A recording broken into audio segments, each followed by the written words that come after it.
Imaginez un peu le scénario, une station spatiale grande comme un terrain de foot qui flotte à des centaines de kilomètres au-dessus de nos têtes et qui se retrouve du jour au lendemain quasiment vide.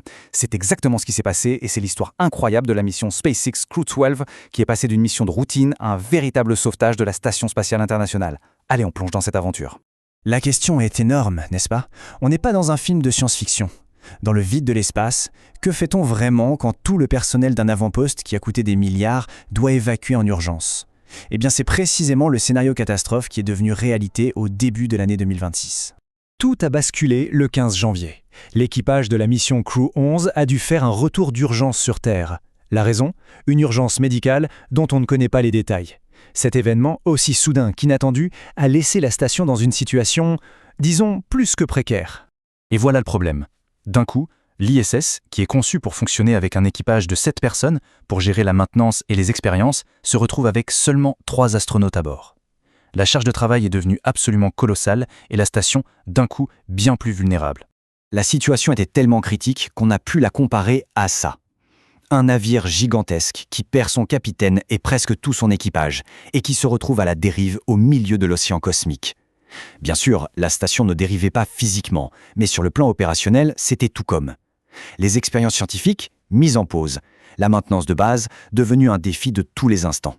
Mais heureusement, comme dans toute bonne histoire spatiale, les secours étaient déjà en route. Et ces secours avaient un nom, la mission Crew 12.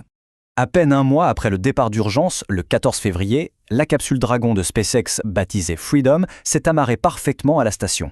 Le plus impressionnant dans tout ça, la vitesse du voyage. Seulement 34 heures pour aller de la Terre à l'ISS, une vraie course contre la montre, et elle a été gagnée. Et à bord, qui trouve-t-on? Une équipe vraiment internationale. Il y a Jessica Meir et Jack Hathaway de la NASA, la Française Sophie Adenau de l'Agence spatiale européenne et André Fediaev de Roscosmos. C'est la preuve, s'il en fallait une, que même dans les moments critiques, la collaboration mondiale reste la clé de voûte de l'exploration spatiale.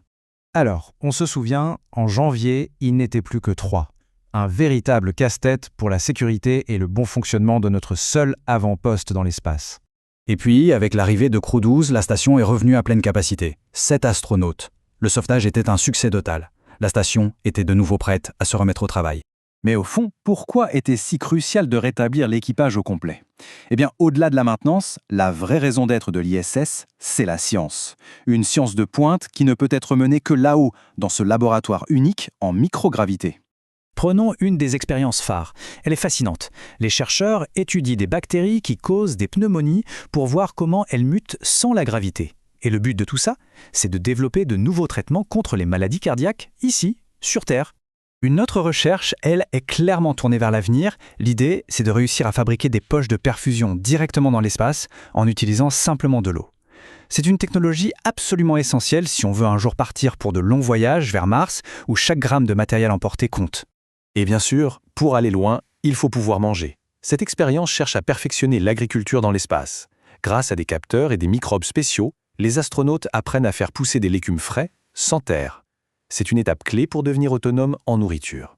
Et enfin, une grande partie des recherches se concentre sur notre propre corps. Comprendre comment le sang circule quand il n'est plus soumis à la gravité, c'est fondamental pour protéger la santé des astronautes sur des missions de plusieurs mois, voire de plusieurs années. Ce qu'il faut retenir, c'est que toute cette science a des retombées directes pour notre futur, que ce soit sur Terre ou bien plus loin.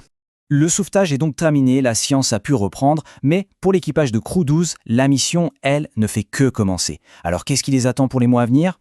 Eh bien, leur programme est chargé, c'est le moins qu'on puisse dire.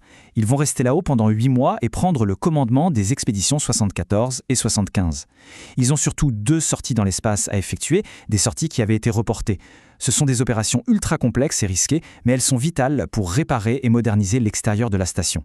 Leur retour n'est pas prévu avant la fin 2026. En fait, cette mission s'inscrit dans un projet beaucoup plus grand. De la remise en service de la station en février jusqu'aux sorties spatiales critiques prévues au milieu de l'année, chaque étape est une brique de plus qu'on ajoute à l'édifice de notre futur dans l'espace. En sauvant l'ISS, Crew 12 ne fait pas que réparer un laboratoire, il prépare activement le terrain pour les futures missions vers Mars. C'est ça, le prochain grand saut de l'humanité. Tout ce récit nous ramène finalement à une question assez fondamentale. L'exploration spatiale, c'est avant tout une quête de savoir, portée par des gens comme l'équipage de Crew 12.